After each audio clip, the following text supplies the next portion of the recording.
Hello, everyone. My name is Laura, and today I will be reviewing the Dana-Farber Cancer Institute and Subsidiaries Financial Analysis. Dana-Farber was founded in 1947 by Sidney Farber as the Children's Cancer Research Foundation. The Charles A. Dana Foundation was acknowledged and incorporated into the name in 1983. As a nonprofit organization, Dana-Farber operates multiple locations across New England, primarily in the Boston area. They employ over 5,000 staff, faculty, and clinicians, and the Institute services over 640,000 annual outpatient visits. They handle more than 1,000 hospital discharges per year and boast over 1,100 open clinical trials and offers various community programs aimed at reducing cancer risk. The goal of Dana-Farber is to provide comprehensive and specialty cancer care with groundbreaking treatments for both adult and pediatric patients, encompassing both inpatient and outpatient services from dedicated providers committed to basic and clinical research and treatment. Dana-Farber researchers have significantly contributed to the development of 35 out of 75 percent of cancer drugs recently approved by the FDA for cancer patients. Dana-Farber maintains a strong regional presence through various subsidiaries, mainly Mass General Hospital and Brigham and Women's Hospital. The facilities are located all throughout New England, particularly in the Boston area, with key locations in Massachusetts being Boston, Newton, Foxborough, Milford, South Weymouth, Methuen, Brighton, and Londonderry, New Hampshire. The financial statements of Dana-Farber are considered fair and comply with generally accepted accounting principles, or GAAP. There are no active litigations or significant subsequent events reported. Regarding the liabilities, it is anticipated insurance recoveries and estimated liabilities for certain medical malpractice is $10,306,000 in 2019 and $9,839,000 in 2018. Capital lease obligations amount to $29,638,000 in 2019 and $22,108,000 in 2018. Rent expenses include $54,000 in 2019 and $50,000 in 2018. Under charity care, Dana-Farber acts as a health safety net for the Commonwealth of Massachusetts, which means they are reimbursed for the cost of uncompensated care and bad debts associated with emergency services. The charity care services provided equaled $11,200,000 in 2019 and $11,371,000 in 2018. The cost of charity care was $4,078,000 in 2019 and $4,305,000 in 2018. The health safety net funds amounted to $17,559,000 in 2019 and $19,017,000 in 2018. Multiple programs to reduce the risk of cancer within the community do include the Cancer Care Equity Program, the Centers for Early Detection and Interception Program, Community Outreach and Education Program, HPV-related Cancer Outreach Program, mammogram van and mammogram suite at the Whittier Street Health Center, Sun Safety and Skin Cancer Prevention Program, the Survivorship Program, and Tobacco Treatment Program at Whittier. The payer mix has shown no major changes and indicates stable relationships between various insurance providers as well as patients themselves. This is the consolidated balance sheets for 2019 and 2018. Here you see that I have highlighted some total assets and total liabilities, which will be important for later ratios. For the consolidated statement of operations and changes in net assets, this is in thousands, and there I also highlighted operating revenues, patient service expenses, operating expenses, non-operating gains, and other important comments. The current ratio for the liquidity ratios, which analyze profit, is slightly below benchmark. This indicates potential challenges when meeting current obligations.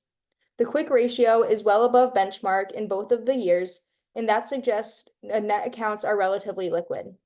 The asset test, which is also well above benchmark in both the years, indicates sufficient cash on hand to pay off all current liabilities. Days in accounts receivable are slightly below benchmark, which does suggest challenges collecting the payments from patients in a promptly manner.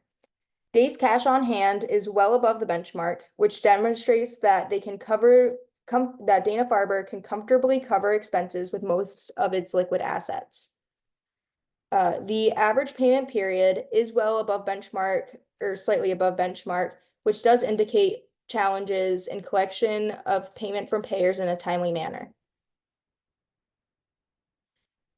For revenue, expenses, and profit ratios, the operating margin is consistent but limited alongside the benchmarks. This highlights some need for improvement. For the non-operating revenue, it is below benchmark, with a significant decline from 2018 to 2019. This indicates potential fiscal challenges due to reduced donations or investments.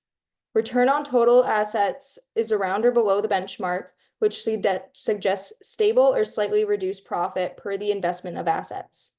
The return on net assets is underperforming, which indicates concerns regarding the profit margins.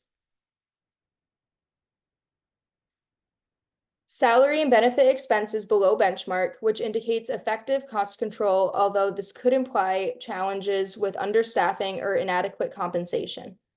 Operating revenue per adjusted discharge is above the benchmark, which does represent higher revenue per inpatient discharge. The operating expense per patient discharge in 2019 is correct, but in 2018, had to do some fancy math on that one. And that does indicate higher operating costs per discharge. The total asset turnover rate, which is an activity ratio, is below the benchmark. This suggests the assets are not being utilized as efficiently as possible. The fixed asset turnover rate is also below the benchmark, which indicates less revenue per dollar on fixed assets. An important ratio to note here is the age of plant ratio. This is significantly above the benchmark in both years, increasing in 2019. This suggests that the property, plant, and equipment are older and do require investment into current technologies.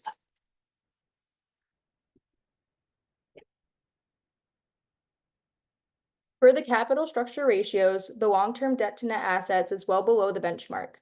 This indicates less of a reliance for Dana-Farber on debt and the ability to take on more if necessary.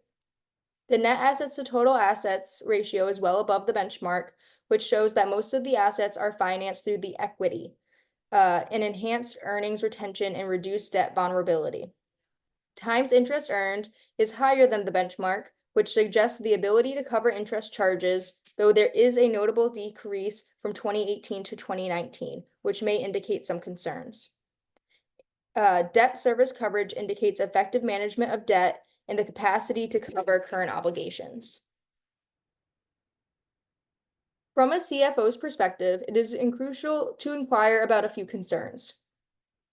Strategies for managing the upcoming fiscal year, the significant decline in non-operating revenues from 2018 to 2019 may indicate reduced donations or investments. And while days cash on hand is still above the benchmark, the drop could signal future challenges in managing expenses.